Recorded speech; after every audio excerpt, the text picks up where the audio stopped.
మీ ఎలాంటి వ్యాపార ప్రకటనలకైనా వెంటనే మా ఛానల్ సంప్రదించండి. నమస్తే.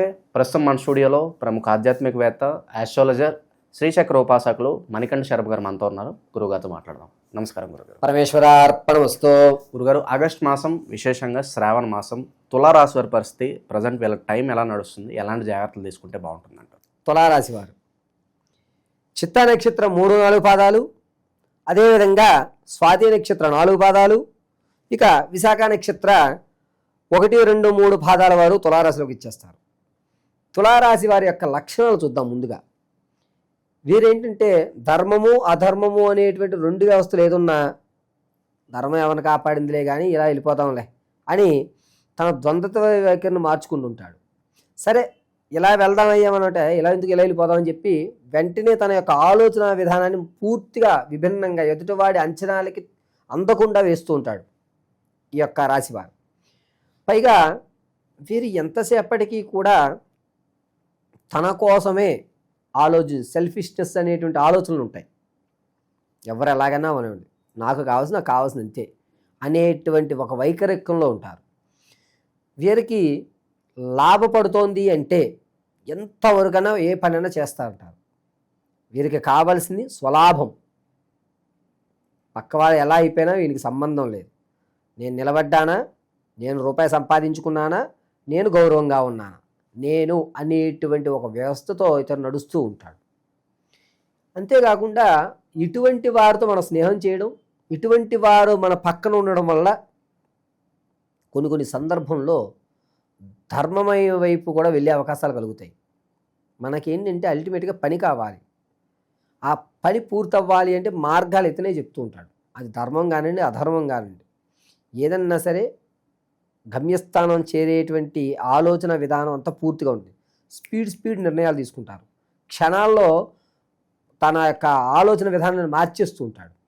ఎప్పుడు కూడా అందరికీ ఏంటంటే 2 రకాలుగా 3 రకాలుగా ఆలోచిద్దాం అంటారు. ఇతను 10 రకాలుగా ఆలోచిస్తాడు. 10 వైపులు 10 మందిని పంపించేస్తాడు. ఒకేసారి ఎదుటి వ్యక్తిని లాక్ చేసే అష్టదిగ్బంధన అంటారు సరే, అలా లాక్ చేసేటువంటి ఆలోచన విధానం కలిగి ఉంటుంది.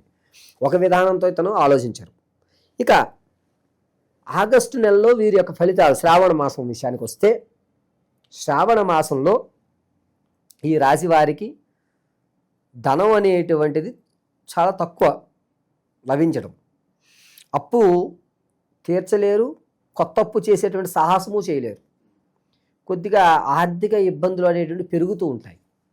ఇంతకుముందు మీరు ఎవరినైతే నమ్మి డబ్బులు ఇచ్చారో వాడు ఇవ్వకపోగా మిమ్మల్ని నువ్వే కట్టుకొని నా దగ్గర ఏం లేదని చేతులు ఎత్తేసి ఇతని మీద మొత్తం తోసేస్తాడు. ఏం చేయాలో అర్థం కాని పరిస్థితుల్లో ఎటువంటి నిర్ణయం తీసుకునే అవకాశాలు కలుగుతూ ఉంటాయి. ఆరోగ్యం విషయంలో ఆగస్టు నెల 2వ తారీఖు నుంచి 22వ తారీఖు వరకు కూడా ఆరోగ్యం విషయంలో చాలా జాగ్రత్తగా ఉండాలి. తల నొప్పి రావడం, మెదడులో రక్తం అనేటువంటిది ఆగడము, ఇటువంటి వ్యవస్థలు ఎక్కువ నడుస్తూ ఉంటాయి. పెట్టిన విషయాన్ని మర్చిపోవడము, ఏమి అర్థం కాని పరిస్థితుల్లో నడుస్తుంటాడు. మానసికమైనటువంటి ఇబ్బందుల వల్ల ఇటువంటివి కలుగుతూ ఉంటాయి. ఇక విదేశాలకు వెళ్దామనేటువంటి ఆలోచన ఉన్నటువంటి వారు ఎవరైనా సరే ఆగస్టు 14వ తారీఖున ప్రారంభం చేసుకోండి. 14 నుంచి 18 వరకు కూడా మంచి అవకాశం కలుగుతూ ఉంటుంది. రాజకీయ రంగంలో ఉన్న వారికి అంతగా లాభించేటువంటి అవకాశం లేదు. ఇంతకుముందు మీ నిర్ణయం ఏదైతే ఉందో దాంట్లో మెలిపెట్టి ఆ రోజు నువ్వు అన్నది తప్పు అని మిమ్మల్ని క్రియేట్ చేసి మీ యొక్క వ్యవస్థను తగ్గించేస్తారు. ఈ నెలలో రాజకీయ నాయకులు కలిసి వచ్చేటువంటి అవకాశం లేదు. ఏదన్నా వ్యాపారాలు కొత్తగా ప్రారంభించాలంటే ఎటువంటి రంగాల్లో వీళ్ళు పెట్టుబడులు పెడితే బాగుంటుంది అంటారు గురుగారు? గోచార రీత్యా పొలాలు కానీ, లేదా ఆకుపచ్చటి వ్యవస్థలు అంటే తోటలు వేయడం, లేదా పెసలు పండించడం, ఇటువంటి ఆకుపచ్చ వర్ణమైనటువంటి వ్యవస్థలు చేయడం వీళ్ళకి గోచార రీత్యా కుదురుతుంది. అదే మీరు వ్యక్తిగతంగా తెలుసుకోవాలి అంటే కనుక date of birth, time, place of బర్త్ని బట్టి వ్యక్తిగతంగా కూలంకషంగా పరిశీలన చేసి మీకు చెప్పడం జరుగుతుంది. వీరు వ్యాపారం దగ్గరికి వచ్చేసరికి ఏంటంటే ప్రత్యక్షంగా ఉండడమే ఖచ్చితం. వేరే పార్ట్నర్స్ పెట్టకండి.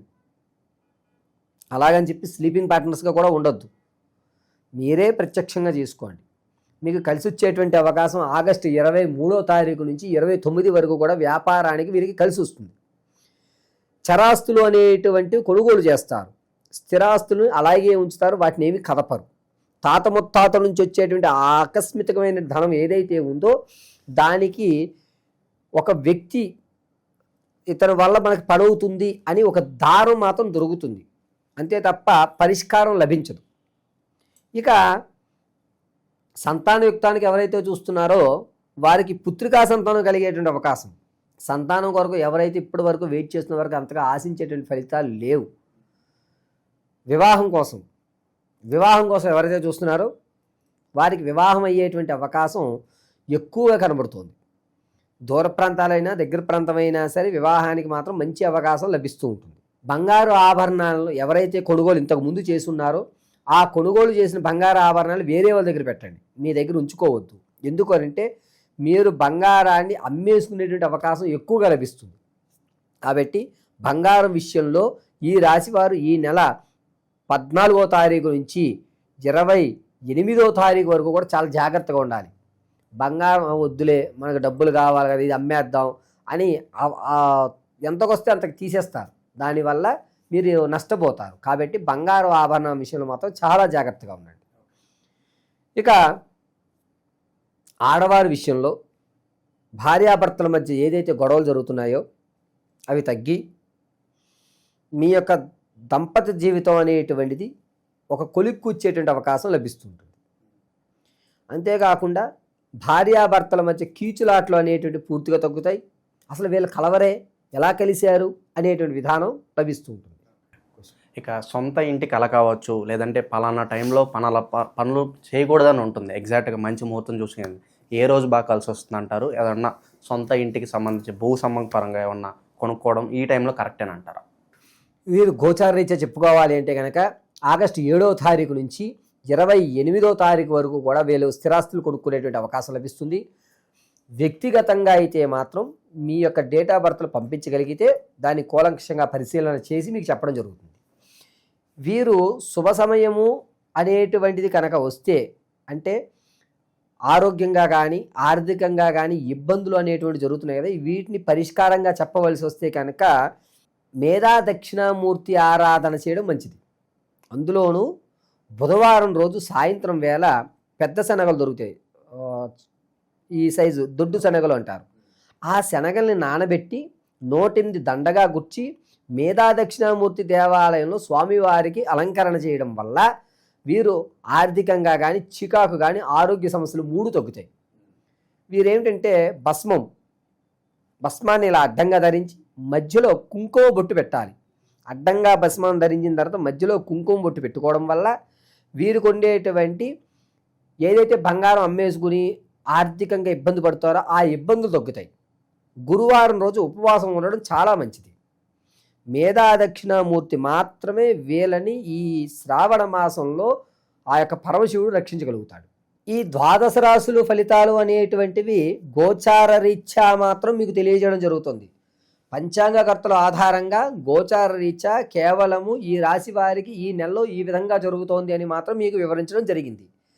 కానీ వ్యక్తిగతంగా మీరు వివాహం ఎప్పుడవుతుందండి గురువుగారు, లేదా నేను స్థిరాస్తులు ఎప్పుడు కొనుక్కోగలుగుతాను, ఎప్పటి నుంచో నా కళ ఒక ఇల్లు కట్టుకోవాలి, లేదా ఒక అపార్ట్మెంట్ కొనుక్కోవాలి, మా తండ్రి గారు ఇవ్వలేకపోయారు, నేను కష్టపడి నా పిల్లలకి ఇవ్వాలి అని మీరు ఏదైతే అనుకుంటున్నారో అది కానీ, లేదా సంతానం కలగడం లేదు గురువుగారు, ఎన్ని ప్రయోగాలు చేస్తున్నా ఎన్ని హోమాలు చేస్తున్నా కలగడం లేదు అనేటువంటి వారు కానీ, లేదా ఉద్యోగం కోసం చాలా ఇబ్బందులు పడుతున్నారు గురువుగారు, ప్రమోషన్లు రావడం లేదు, అలాగే నాకు ఉద్యోగంలో ఎదుగుదల కూడా ఉండట్లేదు అనేటువంటి వారు కానీ, లేదా ఎప్పటి నుంచో మా ఇంట్లో నిత్యము కూడా ఎవరికో ఒకరికి అనారోగ్యం అలా కంటిన్యూగా వస్తోంది వెళ్తోంది గురువుగారు, ఏమిటి ఈ సమస్యకి పరిష్కారం అనేటువంటి వారు కానీ, ఇవన్నీ కూడా కేవలం వ్యక్తిగతంగా మాత్రమే మీరు తెలుసుకోగలుగుతారు.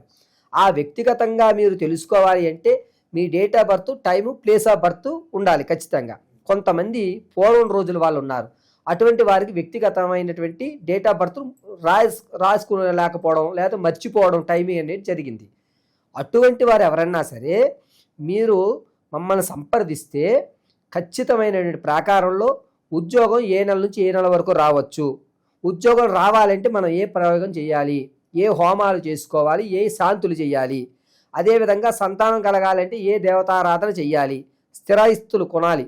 దాంతోపాటుగా మనం మన పిల్లలకి కాస్త ఓ ధనాన్ని ఒక ఫిక్స్డ్ డిపాజిట్లో ధనం ఇవ్వాలంటే మన దగ్గర ధనం నిలబడాలి అంటే మనం ఏం చెయ్యాలి? ఏ రోజు ఏ దేవతామూర్తిని ఆరాధన చేస్తే మనకి ధనం కలిసి వస్తుంది, ఏ రోజు ఏ దేవతామూర్తిని ఆరాధన చేస్తే మన ప్రమాదాలు పోతాయి, అదేవిధంగా మనం జీవితాంతము కూడా సుఖ సంతోషాలతోటి ఆర్థిక ఇబ్బందులు లేకుండా పిల్లా పాపలతోటి వంశం అభివృద్ధి చెందాలి అంటే ఏ రోజు ఏ సమయంలో ఏ పూజ, ఏ భగవంత ఆరాధన, ఏ వస్త్రాలు ధరించాలి, ఏ విధమైనటువంటి మన మెల్లో ఉన్నటువంటి మాలలు కానీ లేదా ఇంట్లో నిత్యము చేసుకునేటువంటి చిన్న చిన్న పూజ కానీ, జాతకంలో సర్పదోషం ఉందా లేదా అసలు కుజదోషం ఉందా లేదా మాంగళ్య దోషం ఉందా అనేటువంటివి ఏవైతే ఉంటాయో వీటన్నిటినీ కూడా వ్యక్తిగతంగా మీకు మేము పరిశీలన చేసి, అది కూడా కేవలము చేత్తో రాసి పరిశీలన గావించి అసలు విషయాన్ని అంతటినీ మీకు క్షుణ్ణంగా విశదీకరించి చెప్పడం జరుగుతుంది. కాబట్టి మీ యొక్క గ్రహస్థితులను తెలుసుకోవాలి అంటే మీరు మీ యొక్క వ్యక్తిగతంగా date of birth, time, place of birth ఇవ్వండి. లేని పక్షంలో లేనటువంటి వారు ఎవరైతే ఉన్నారో వారు మమ్మల్ని సంప్రదిస్తే దానికి రెమెడీగా అంటే మీ యొక్క కళ్ళు చూసి, మీ మాట వ్యవస్థను చూసి, మీ యొక్క వాయిస్ని, మీ కష్టం విని దాని యొక్క రెమెడీ అనేటువంటిది ఖచ్చితంగా మీకు ఇవ్వడం జరుగుతుంది. ఈ మాసంలో వీళ్ళ పరిస్థితి ఏ విధంగా ఉండబోతుంది, ఎలాంటి పరిహారాలు చేసుకోవాలి, మీ మాటలో చాలా బాగా వివరించారు. ధన్యవాదాలు. పరమేశ్వర అర్పణమస్తు.